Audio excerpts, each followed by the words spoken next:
আজকে এরা টিপ নিয়ে কথা বলছে, কালকে এরা শাড়ি নিয়ে কথা বলছে। পরশু দিন এরা মেয়েরা নববর্ষ পালন করতে পারবে কিনা বিশ্ববিদ্যালয়ে উন্মুক্ত ভাবে, কিংবা আমাদের সহশিক্ষা কার্যক্রম থাকবে কিনা, একই ক্লাসরুমে ছেলে মেয়ে উন্মুক্ত ভাবে লেখাপড়া করতে পারবে কিনা, এই প্রশ্নগুলো তারা সামনে নিয়ে আসবে। বিশ্ববিদ্যালয়ের ফ্রেন্ড লিস্টে ফান্ডামেন্টালিস্ট নামের কোন ফেক আইডির বন্ধুদের এই ঢাকা বিশ্ববিদ্যালয়ে প্রয়োজন নেই।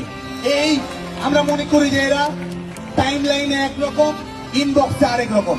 এরা টাইম লাইনে যদি হয় ডেমোক্রেসি, এরা ইনবক্সে থাকে ধর্ম।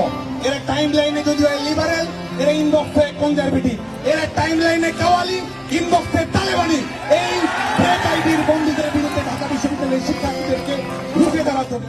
নারী শিক্ষার্থীদের প্রতি আমাদের আহ্বান থাকছে যে আপনাদের মনে রাখতে হবে যে শুধুমাত্র ধর্মকে লেবাস করে যারা রাজনৈতিক এজেন্ডা বাস্তবায়ন করতে চায় তারা নারীদেরও শত্রু, ঢাকা বিশ্ববিদ্যালয়ের সকল শিক্ষার্থীর শত্রু।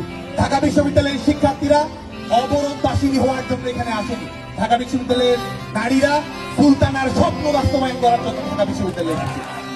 মোল্লাতন্ত্রের বলি হওয়ার জন্য ঢাকা বিশ্ববিদ্যালয়ের শিক্ষার্থীরা আসেনি। মোল্লাতন্ত্রের কবর রচনা করার জন্য ঢাকা বিশ্ববিদ্যালয়ের শিক্ষার্থীরা এসেছে।